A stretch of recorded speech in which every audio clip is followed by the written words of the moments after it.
जिंदगी का सफर सुहाना हो, इसके लिए सावधान रहना जरूरी है। रोजमर्रा की आपाधापी में कुछ देर बैठकर सोचना समझना भी जरूरी है कि आपके आसपास क्या हो रहा है और जो कुछ हो रहा है उससे हमारी जिंदगी, हमारा परिवार कैसे प्रभावित हो सकता है।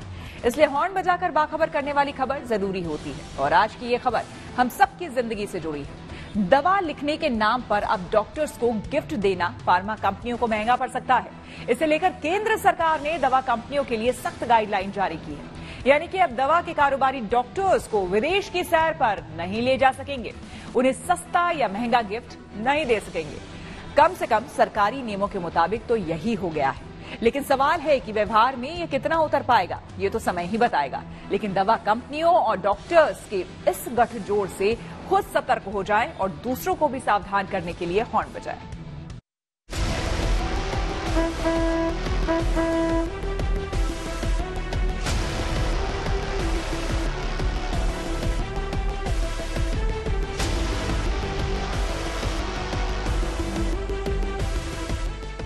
ईश्वर के बाद अगर किसी व्यक्ति को जिंदगी देता है तो वो है डॉक्टर। इसलिए उसे धरती का भगवान भी कहा जाता है। डॉक्टरी पेशे में कई बार ऐसे पल आते हैं जब जीवन की उम्मीद लोग छोड़ देते हैं। उस वक्त डॉक्टर मौत को मात देकर जिंदगी बचा लेता है। लेकिन आए दिन आरोप लगते रहते हैं कि बहुत सारे डॉक्टर दवा बनाने वाली कंपनी से मिलने वाले गिफ्ट के लालच में फंस जाते हैं। लिहाजा कई बार मरीज गलत और महंगी दवाओं के चक्कर में फंस जाता है, जिसका सीधा असर मरीज की सेहत और उसकी जेब पर भी पड़ता है। यानी जो कंपनी जितना बड़ा उपहार डॉक्टर्स को देती है, उतनी ही अधिक दवा डॉक्टर उस कंपनी की लिखता है। लेकिन अब भारत सरकार ने धरती के भगवान यानी डॉक्टर्स को गिफ्ट देने पर कानूनी पाबंदी लगा दी है। दवा कंपनियों के लिए केंद्र सरकार ने सख्त गाइडलाइंस बना दी हैं। सरकार ने फार्मास्यूटिकल मार्केटिंग प्रैक्टिसेस यानी कि UCPMP uniform code for pharmaceutical marketing practices के लिए एक समान संहिता बनाई है। एल्योरमेंट अगर नहीं होगी तो इससे क्वालिटी ऑफ द प्रोडक्ट, दवाएं की गुणवत्ता भी बढ़ेगी और एंड कंज्यूमर तक दवाएं सस्ती भी मिल पाएंगी, क्योंकि ये जो 40 से 50% मार्केटिंग का फंड है वो कंज्यूमर का ही बचेगा ना। तो डेफिनेटली ये बहुत अच्छा वेलकम स्टेप है। हाँ, एथिकल कमेटी बनाने को बोला गया है, इसका कंप्लायंस अच्छे से हो ये इंश्योर करना पड़ेगा। वैसे तो गवर्नमेंट बड़े 2-3-4 सालों से इस स्टेप पे है कि सॉल्ट नेम लिखें डॉक्टर, कंपनी का स्पेसिफिक नाम लिखें ही ना, और ये प्रैक्टिस धीरे धीरे बंद होनी ही चाहिए। अगर सॉल्ट नेम लिखेंगे तो जेनरिक नेम लेंगे तो MR का तो वैसे ही रोल उसमें खत्म हो जाता है, क्योंकि सिर्फ सॉल्ट की दवाई की बेसिक सॉल्ट की प्रमोशन आती है। केंद्र सरकार के इस फैसले के बाद ऐसा हो सकता है कि देश भर में डॉक्टर्स दवा के पर्चे पर सिर्फ सस्ती दवाइयाँ या उनके जेनरिक नाम ही लिखने लगे। इसकी वजह ये है कि अब दवा कंपनियों से उन्हें ना तो महंगे गिफ्ट्स मिल सकेंगे और ना ही वो मुफ्त विदेश यात्राओं पर जा पाएंगे, क्योंकि केंद्र सरकार ने दवा कंपनियों के लिए एक कॉमन मार्केटिंग कोड जारी किया है। सरकार ने जो कॉमन कोड जारी किया है उसके हिसाब से दवा मार्केटिंग कंपनियां अब ना तो डॉक्टर्स को किसी तरह का गिफ्ट दे पाएंगी, ना ही उनकी विदेश यात्रा को फंड कर सकेंगी, क्योंकि अब ऐसा करना गैर कानूनी होगा। दवा कंपनियां अपनी दवाओं को प्रमोट करने के लिए डॉक्टर्स को महंगे गिफ्ट्स देती है, दवाओं के फ्री सैंपल्स देती है और कई बार उन्हें मुफ्त विदेश यात्रा करवाती है।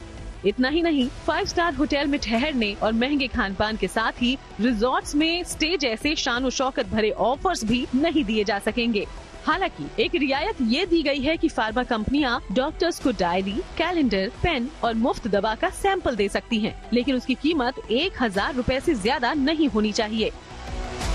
हमारे कंट्री में लाखों लोग मेडिकल रिप्रेजेंटेटिव के जॉब करते हैं और उनका काम डॉक्टर को सिर्फ गिफ्टिंग देना नहीं होता, उनका काम डॉक्टर को नए प्रोडक्ट्स को अपडेट करना भी होता है, जिससे कि गवर्नमेंट डॉक्टर्स के पास भी आजकल वैसी किसी के पास टाइम नहीं होता कि उनको भी पता चल सके कि लेटेस्ट प्रोडक्ट कौन से आ रहे हैं, मार्केट में कंपटीशन कैसी है, कौन से प्रोडक्ट कैसे हैं। तो सैम्पलिंग होनी चाहिए एक नॉर्मल रूटीन में। और ethical practices, I agree with the ethical practices कि हमें एथिकल ही प्रैक्टिसेस हमें लागू करनी चाहिए, और जो कमेटी भी गवर्नमेंट बना रही है उनको भी ये देखना चाहिए कि अच्छे प्रोडक्ट्स आए, बट ऐसा ना हो कि इन सब चीजों की वजह से डॉक्टर पे अवेयरनेस नहीं हो पाए नए प्रोडक्ट की। डोलो 650 का नाम तो आपने सुना ही होगा। ये दवा बुखार के इलाज में कारगर मानी जाती है। डोलो 650 का इस्तेमाल बड़े पैमाने पर कोरोना काल के दौरान हुआ था, लेकिन 2022 में इस दवा को बनाने वाली कंपनी माइक्रो लैब्स को लेकर चौंकाने वाली बातें सामने आई थीं। आरोप लगाए गए कि ज्यादा मुनाफा कमाने के लिए उसने डॉक्टर्स को प्रभावित कर ये दवा लिखवाई। इसके लिए कथित तौर पर डॉक्टर्स को 1000 करोड़ रुपए के उपहार बांटे गए और ये मामला सुप्रीम कोर्ट तक भी पहुंचा। ऐसे में सवाल है कि इस कानून के आने से किन किन चीजों पर मनाही होगी। फार्मा कंपनियां अगर किसी दवा या प्रोडक्ट का प्रमोशन करना चाहती हैं, तो वो नियम कानून के दायरे में रहकर ही करें। फार्मा कंपनियां डॉक्टर्स को फ्री गिफ्ट्स नहीं दे सकेंगी। विदेश में सेमिनार के नाम पर डॉक्टर को ट्रैवल करने के लिए भी नहीं बोल सकती। अगर कंपनी सेमिनार या कॉन्फ्रेंस का कार्यक्रम रखती भी है, तो पूरे आयोजन का हिसाब किताब बताना जरूरी होगा। अगर दवा बेच रहे हों, तो उसकी पूरी डिटेल्स भी बतानी पड़ेगी। अक्सर दवा निर्माता कंपनियां कहती हैं कि दवा का मरीज के ऊपर कोई साइड इफेक्ट नहीं होगा, लेकिन इस गाइडलाइन के तहत अब बस ये लिख भर देने से काम नहीं चलेगा। वैसे क्या आपने कभी सोचा है कि दवाइयों की कीमत इतनी ज्यादा क्यों होती है? जब आप ये सवाल करते हैं तो फार्मा कंपनियों का तर्क होता है महंगी रिसर्च, लेकिन जब आप ये सवाल करेंगे तो कई परतें खुलेंगी और जवाब नजर आने लगेगा कि सब भ्रष्टाचार, प्रचार और कारोबार ही है। मेडिकल प्रोफेशन में फार्मा कंपनियों का रिश्ता डॉक्टर्स के साथ गिव एंड टेक का बन गया है, यानी आप हमारा ये काम कर दो, हम बदले में आपका कर देंगे। लिहाजा डॉक्टर्स और फार्मा कंपनियों के इस गठजोड़ से खुद सतर्क हो जाएं और दूसरों को भी सावधान करने के लिए हॉर्न बजाएं।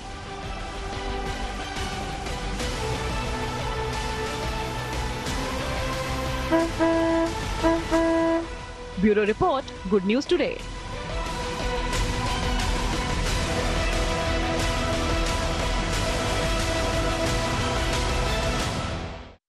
राजधानी दिल्ली से अक्सर गाड़ियां चोरी होने की खबरें सामने आती रहती हैं, लेकिन क्या आप जानते हैं कि दिल्ली में किन इलाकों में कार चोर सबसे ज्यादा गाड़ियां चुराते हैं? हाल ही में इसे लेकर इंश्योरेंस प्रोवाइडर कंपनी एको की एक सनसनीखेज रिपोर्ट सामने आई है, जिसमें दिल्ली के उन 5 इलाकों का जिक्र किया गया है जहां लोगों की गाड़ियां अक्सर चोरी की जाती हैं। रिपोर्ट में बताया गया है कि चोरी के मामले में राजधानी दिल्ली चोरों की पहली पसंद है और दिल्ली में हर 14 मिनट में एक कार चोरी हो जाती है। लिहाजा दिल्ली के कार चोरों से खुद भी सतर्क रहें और दूसरों को भी सावधान करने के लिए हॉर्न बजाएं।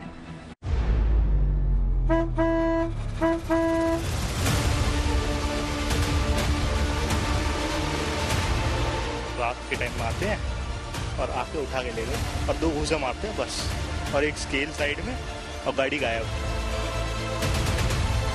अगर आप चेक करें कि जितनी भी गाड़ियां खड़ी हैं, कुछ एक को छोड़ के कोई शांति मार्ग का मिलेगा, कोई नालंदा चौक का मिलेगा, कोई कहीं का मिलेगा, कोई कहीं का मिलेगा। जिसका आया वहाँ खड़ी करी और चल। क्या आप जानते हैं कि गाड़ी चोरी के मामले में टॉप 5 शहरों में से टॉप पर कौन सा शहर है? अगर नहीं जानते तो जान लीजिए, देश की राजधानी दिल्ली सभी शहरों को पीछे छोड़कर इस लिस्ट में टॉप पर है। दिल्ली के नाम एक अनचाहा रिकॉर्ड है। देश में सबसे ज्यादा कार चोरी दिल्ली में होती है और इसमें भी कुछ ऐसे हॉट स्पॉट हैं जहां पर सबसे ज्यादा कार चोरी होती है। पहले ये जो रिकॉर्ड था ये भजनपुरा के नाम था, उत्तम नगर के नाम था, लेकिन अब इस बार कुछ 3 नए नाम जुड़े हैं। उनमें से एक है शाहदरा, जहां पर हम इस वक्त मौजूद हैं। और कार चोरी क्यों होती है उसका सबसे बड़ा रीजन जो है वो ये है कि यहाँ पर घरों में पार्किंग नहीं है, अधिकतर गाड़ियां घरों के बाहर पार्क की जाती हैं और इसलिए भी ये अनसेफ हो जाती हैं।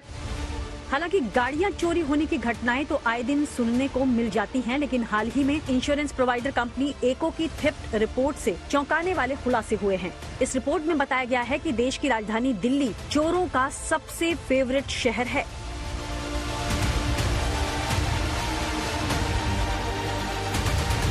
यही वजह है कि दिल्ली में हर 14 मिनट में एक कार चोरी हो जाती है।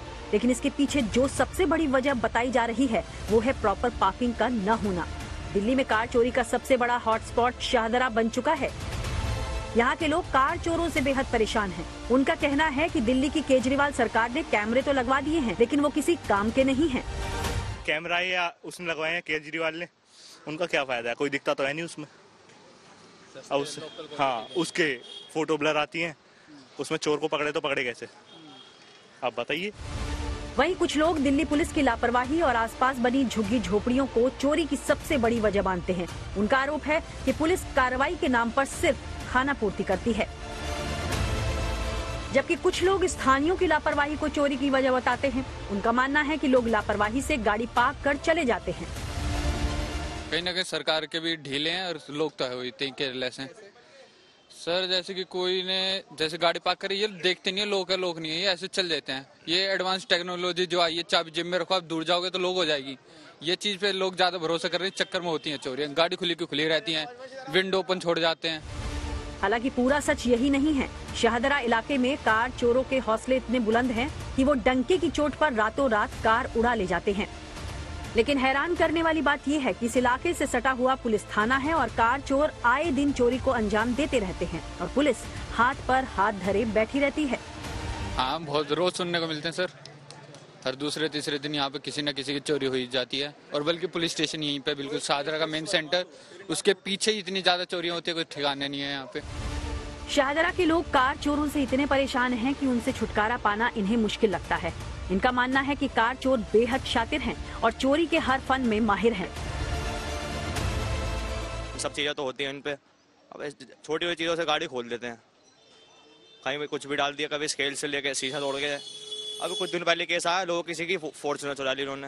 अब बताओ, इतनी बड़ी गाड़ी, सेंसर भी उसमें चीजें इतनी बढ़िया बढ़िया होती हैं और ऐसी चीजें चोरी करके ले आते हैं, इतनी बड़ी बड़ी चीजें। अब सरकार भी ढीली भी एक तरह से, तो अब काम वाम करती नहीं है। अब तो हर जगह कैमरे लगाओ, उनके कैमरे भी ऐसे होते हैं, इनमें कुछ समझ भी नहीं आता देखने में भी, आधे ज्यादा बंद ही रहते हैं। दिल्ली के पटपड़गंज का हाल तो और भी बुरा है। यहाँ चारों तरफ सड़क पर गाड़ियाँ खड़ी हैं, लिहाजा ये इलाका कार चोरों का फेवरेट अड्डा बन चुका है। दिल्ली में वाहन चोर सिर्फ कार ही नहीं बल्कि मोटर बाइक भी उड़ा रहे हैं। अगर कभी कार या बाइक की चोरी नहीं कर पाते हैं तो बैटरी ही निकाल कर ले जाते हैं। लेकिन कार चोरी की सबसे बड़ी वजह पार्किंग का न होना बताया जा रहा है। पार्किंग न होने से सड़कों पर जाम तो लगता ही है और बड़ी आसानी से कारें चोरी भी हो जाती हैं। ये ऐसा है कि लोगों के घर में पार्किंग नहीं है, अंडरग्राउंड कोई बड़ी गाड़ी ले ले तो अंदर जा नहीं पाती, रोड पे खड़ी करते हैं, उस चक्कर में जाम भी लगता है और चोरियां भी होती हैं। एको ने अपनी रिपोर्ट में बताया कि 2022 और 2023 के बीच भारत में वाहन चोरी की घटनाओं में 2.5 गुना इजाफा हुआ है।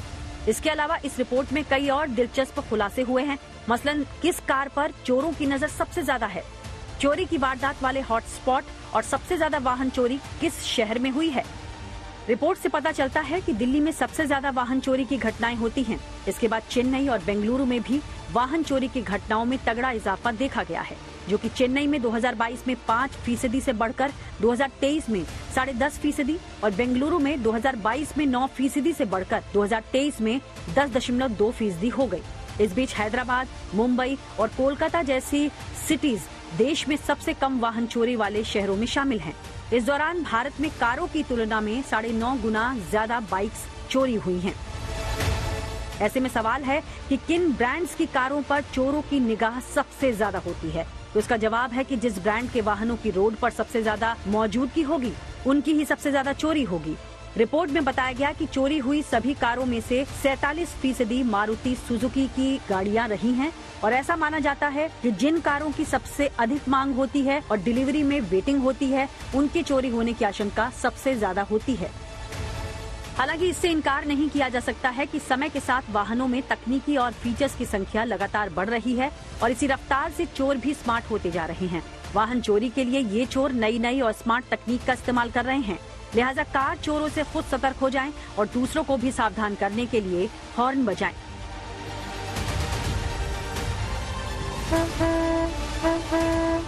दिल्ली से मनीष चौरसिया के साथ bureau report, good news today. Jaundice यानी कि पीलिया एक ऐसा रोग है जो जानलेवा भी हो सकता है, लिहाजा इसे अनदेखा नहीं किया जाना चाहिए। पीलिया लिवर से संबंधित रोग है और इसमें मरीज की जान तक जा सकती है। और इससे भी गंभीर बात यह है कि पीलिया रोग का अगर सही समय पर इलाज नहीं हुआ तो ये कैंसर का रूप भी ले सकता है। हालांकि नवजात शिशुओं में ये समस्या ज्यादातर देखी जाती है, लेकिन वयस्क भी इसके शिकार होते हैं। लिहाजा पीलिया होने पर खुद भी सतर्क रहें और दूसरों को भी सावधान करने के लिए हॉर्न बजाएं।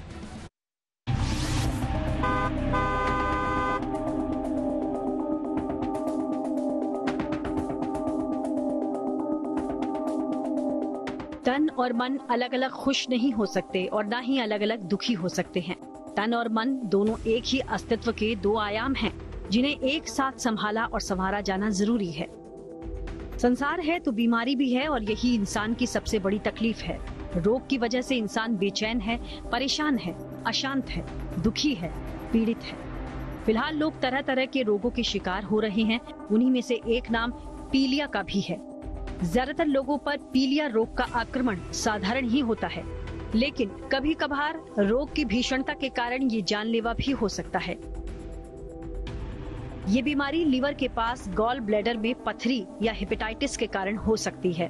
खून में बिलिरुबिन तत्व की मात्रा अधिक होने की वजह से भी पीलिया रोग हो सकता है। हिटलर दीदी फेम टीवी एक्ट्रेस डॉली सोही का महज 48 साल की उम्र में सर्विकल कैंसर से निधन हो गया। लेकिन और भी दुख की बात यह है कि एक्ट्रेस डॉली की बहन एक्ट्रेस अमनदीप दुनिया को अलविदा कह गई। अमनदीप का पीलिया का इलाज चल रहा था, लेकिन कुछ घंटों के अंदर ही इंडस्ट्री की दोनों बहनों और एक्ट्रेसेस के निधन ने हर किसी को निशब्द कर दिया।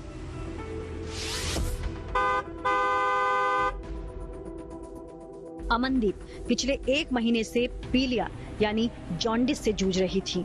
1 महीने तक जिंदगी और मौत की जंग लड़ने वाली अमनदीप ने गुरुवार को दुनिया को अलविदा कह दिया। अमनदीप ने बदतमीज दिल सीरियल से घर घर पहचान बनाई थी। डॉली और अमनदीप सिर्फ बहनें नहीं थीं, बल्कि दोनों गहरी दोस्त भी थीं। दोनों ही मुश्किल वक्त को हंसी खुशी बिताना जानती थीं। सोशल मीडिया पर दोनों बहनों के प्यार भरे वीडियोस फैंस की आंखें नम कर रहे हैं। वहीं 1 महीने पहले ही जय हो फेम एक्ट्रेस डेजी शाह को भी पीलिया हुआ था। हालांकि उन्होंने समय रहते सही इलाज लिया और ठीक हो गयी। हालांकि कुछ साल पहले तक पीलिया बेहद गंभीर और जानलेवा बीमारी थी, लेकिन समय के साथ इसका इलाज खोज लिया गया और इससे निपटना आसान होता गया। फिर भी कई बार ये रोग जानलेवा साबित हो रहा है। ऐसे में सवाल है कि पीलिया कब और क्यों होता है? पीलिया कब ज्यादा खतरनाक हो जाता है? पीलिया का सही इलाज क्या है और किस तरह का खान पान इस बीमारी से जल्दी उबार सकता है? पीलिया होना मतलब ब्लड में बिलिरुबिन लेवल बढ़ जाना, जिससे कि आईज का व्हाइट वाला पार्ट पीला हो जाना। बिलिरुबिन बहुत हाई होने से स्किन येलो हो जाती है और यूरिन का कलर येलो हो जाना। ये बहुत सारे रीजंस की वजह से हो सकता है, जिसमें से मेन है वायरल हेपेटाइटिस। ये 4 वायरस करा सकते हैं। Viral hepatitis A and E जो खाने पीने के संक्रमण से आता है, और दूसरा होता है viral hepatitis B and C जो ब्लड या बॉडी सिक्रीशंस के इन्फेक्शन की वजह से आता है। वायरल हेपेटाइटिस A और E एक सेल्फ लिमिटिंग बीमारी है, यानी कि मोस्ट ऑफ द केसेस में वो खुद से ठीक हो जाती है। यहाँ ये जानना जरूरी है कि हमारे शरीर में हर दिन करोड़ों कोशिकाएं नष्ट होती हैं और नई बनती भी हैं। इस प्रक्रिया में हमारे खून में मौजूद लाल रक्त कोशिकाएं भी मरती हैं और ये मरकर बिलिरुबिन बन जाती हैं, जो पीले या नारंगी रंग की होती हैं, और लीवर ब्लड से बिलिरुबिन को निकालकर इन्हें मल के रास्ते बाहर भेज देता है। जब लाल रक्त कोशिकाएं ज्यादा तेजी से मरने लगती हैं, तो खून में बिलिरुबिन की मात्रा भी बढ़ जाती है। लिहाजा लिवर के लिए इसे साफ करना मुश्किल हो जाता है। इसके चलते ही हमारे स्किन, मसूड़े और आँखों का सफेद भाग भी पीला दिखने लगता है और इसे ही पीलिया या जॉन्डिस कहा जाता है। ऐसे में सवाल ये भी है कि पीलिया कब और क्यों होता है? आमतौर पर पीलिया की वजह दूषित पानी और खाना होता है। अक्सर सड़क पर मिलने वाले खाने और जूस पीने से पीलिया होता है। ये बीमारी बरसात के महीने में बढ़ जाती है। सप्लाई पाइपलाइन के माध्यम से गंदा पानी और उससे बना खाना इसके लिए जिम्मेदार होता है। पीलिया कब और क्यों होता है, ये जानने के बाद अब ये भी जरूरी हो जाता है कि आखिर इस बीमारी से कैसे बचा जा सकता है। तो इसके लिए सबसे पहले आप उबला पानी पिए, स्ट्रीट फूड और जूस से परहेज रखें, बासी खाना न खाएं, ताजा और गर्म खाना खाएं और घर का बना ही खाना खाएं। ये तो रही पीलिया से बचाव कैसे करें, लेकिन अगर किसी को पीलिया हो गया है तो उसका इलाज क्या है? चिकित्सकों की माने तो अगर पीलिया की वजह वायरल हेपेटाइटिस है तो पहले लिवर का इलाज किया जाता है। लिवर ठीक होने पर पीलिया अपने आप दूर हो जाता है। अगर वायरल हेपेटाइटिस की वजह से जॉन्डिस है तो ऐसे मोस्ट केसेस में आपको कोई डाइटरी रिस्ट्रिक्शन की जरूरत नहीं होती, यानी घर का हेल्दी न्यूट्रिशियस डाइट आप सब कुछ ले सकते हैं। एक बहुत कॉमन मिथ है कि जॉन्डिस होने पे पीलिया या ऑयली चीज नहीं खाना चाहिए। ये एक बहुत बड़ा मिथ है। अगर आपको वायरल हेपेटाइटिस की वजह से जॉन्डिस है, viral hepatitis A, B, C या E, इसकी वजह से जॉन्डिस है, तो आप ये सारी चीज आराम से ले सकते हैं, इसमें कोई दिक्कत नहीं होती। और अगर आपको jaundice because of liver cirrhosis है, यानी लिवर एंड स्टेज डिसीज हो गई है, लिवर डैमेज हो गया जिसकी वजह से जॉन्डिस है, उस केस में ऑयल थोड़ा कम लेना चाहिए, नमक का परहेज करना चाहिए और हाई प्रोटीन डाइट, यानी प्रोटीन की मात्रा खाने में ज्यादा होनी चाहिए। बताया जाता है कि टमाटर का रस पीलिया में फायदेमंद है। वहीं मूली का रस और उसके पत्ते लिवर को बिलीरुबिन फिल्टर करने में मदद करते हैं। इससे ब्लड में मौजूद बिलीरुबिन का लेवल कम हो जाता है। लेकिन पीलिया अगर ज्यादा दिन तक बना रहे तो ये काला पीलिया में तब्दील हो सकता है। वहीं जॉन्डिस कई बार हेपेटाइटिस C के इन्फेक्शन के कारण भी हो सकता है। दुनिया भर में करीब 32 करोड़ लोग हेपेटाइटिस C की चपेट में हैं। संक्रमित व्यक्ति के खून, स्पर्म और बॉडी फ्लूइड के जरिए ये वायरस दूसरों तक पहुंचता है। देखा गया है कि एक मरीज 13 व्यक्तियों तक इसका इन्फेक्शन फैला सकता है। काला पीलिया होने पर डेथ रेट सबसे ज्यादा होती है, इसलिए इसे सबसे खतरनाक माना जाता है। आमतौर पर हेपेटाइटिस C इसकी वजह बनता है और ये वायरस लिवर को गंभीर रूप से नुकसान पहुंचाता है। लिहाजा पीलिया जैसे जानलेवा रोग से खुद सतर्क हो जाएं और दूसरों को भी सावधान करने के लिए हॉर्न बजाएं।